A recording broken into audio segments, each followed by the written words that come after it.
Welcome मेरे प्यारे बच्चों।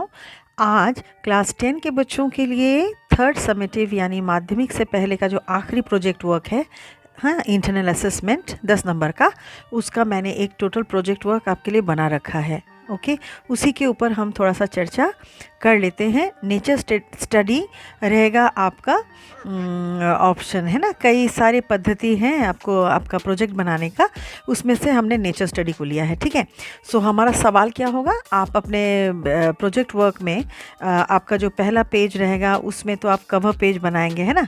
उसमें आपके स्कूल का नाम रहेगा, आप थर्ड समेटिव प्रोजेक्ट वर्क ऐसा हेडिंग भी देंगे, फिर आपका नाम वगैरह होगा, है ना। फिर दूसरे पन्ने पर आपका रहेगा एक्नॉलेजमेंट, है ना। एक्नॉलेजमेंट डालेंगे। एक्नॉलेजमेंट का फॉर्मेट मैं आपको अगले वीडियो में देती हूँ। फिर जो है आप कंटेंट देंगे, कंटेंट देंगे, कॉन्सेप्ट कितने पन्ने में क्या क्या है, ये सारा आपको कंटेंट रहता है। यहाँ तो आपका एक ही सवाल रहेगा। So that is like from the text book title please identify sentences of the following types. Okay, ये रहेगा आपका सवाल का आंसर। कोई सवाल नहीं करके आप बस नेचर स्टडी लिखिए ऊपर, और फिर आपका क्वेश्चन आप बनाइए from the text title please identify कीजिए, पिक आउट कीजिए। ओके, पिक आउट कीजिए, आप लिख सकते हैं पिक आउट, नहीं तो आइडेंटिफाई, है ना, sentences of the following types. अलग अलग प्रकार के वाक्यों को आप चुनेंगे। ठीक है, सो 4 प्रकार के वाक्यों को आप चुनेंगे पूरे किताब से। पहला जो आपका रहेगा टाइप, वो रहेगा प्रेयर और विश। हाँ, आप कोई भी कहानी ले लीजिए, स्वामी का कहानी हो गया, आपका कैट वाली कहानी हो गई, फिर वो काइट वाली की जो कहानी है, तो उसमें आपको ऐसे कुछ वाक्य ढूंढने होंगे जिसमें आप कोई प्रेयर, कोई प्रार्थना आप कर रहे हो, कोई कुछ और विश कर रहे हो, या फिर उम्मीद कर रहे हो, होप कर रहे हो, आशा कर रहे हो, ऐसा कोई सेंटेंस। तो पहला मैंने, देखिए, आपके लिए 2 सेंटेंसेस मैंने चुना है ना। पहला है विश के आधार पर लेसन 1 पे चले जाएंगे, fathers help by R.K. Narayan. पहला वाक्य जो हमने चुना है वो है he hoped he didn't have to go to school. वो ये उम्मीद कर रहा था, स्वामी उम्मीद कर रहा था ना कि उसको स्कूल जाना ना पड़े। ठीक है, पहला लाइन ये हमें मिल गया, एक्सप्रेसिंग विश। दूसरा आप लिख सकते हैं उसी चैप्टर से, Swami hoped Samuel would scold him severely. देखो, यहाँ पर भी उसने होप किया है सैमुअल जो उनके मैथ टीचर हैं उसे बहुत सीवियरली डांटेंगे। सो ये 2 वाक्य आप लिखेंगे हूबहू, जैसे हमने लिखा है वैसे ही आप अपनी कॉपी में उतारें। उसके बाद हम चले जाएंगे ऐसे कुछ वाक्य ढूंढने में जो हमें क्या देता है, ऑर्डर, है ना, कमांड्स। ठीक है, चलिए देख लेते हैं आपके लिए हमने क्या चुना है। देखिए, कमांड में हमने चुना है लेसन 1 से ही father's help by R.K. Narayan. देखिए कमांड, इसमें nonsense, dress up and go, कपड़े पहनो और जाओ, है ना, पिताजी कह रहे हैं स्वामी से। और दूसरा, tell him you had a headache and so you are late.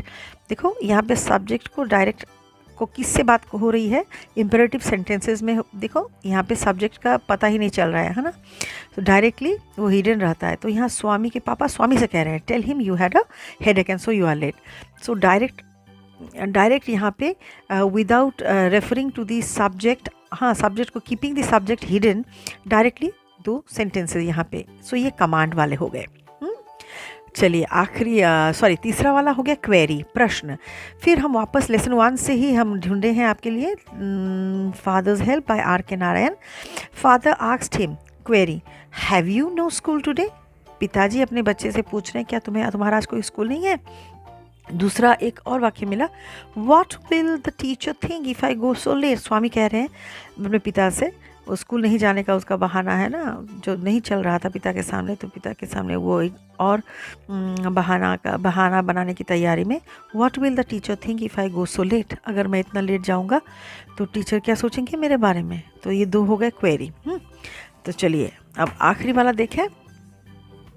एक आप काम कर सकते हैं बच्चों, आप इस वीडियो को पॉज करके आप लिख सकते हैं, है ना, सरप्राइज़ वाला सेंटेंसेस। तो हमें सरप्राइज़ वाला सेंटेंस, एक हमने लेसन 7 में the cat by Andrew Barton Paterson, तो इसमें हमने सरप्राइज़ वाला, आश्चर्यचकित होने वाला। देखिए, oh says the guest the cat stuck his claws into me. देखिए आखिर में क्या है, मार्क ऑफ एक्सक्लेमेशन, है ना, सरप्राइज़ है।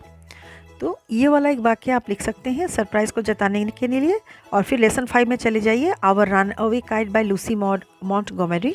Bye the best of it all is that we have relations now. देखिए ये जो वाक्य आपको ये रन अवे काइट से हमने चुना है, तो ये भी सरप्राइज के मार्क ऑफ एक्सक्लेमेशन से समाप्त हो रहा है वाक्य।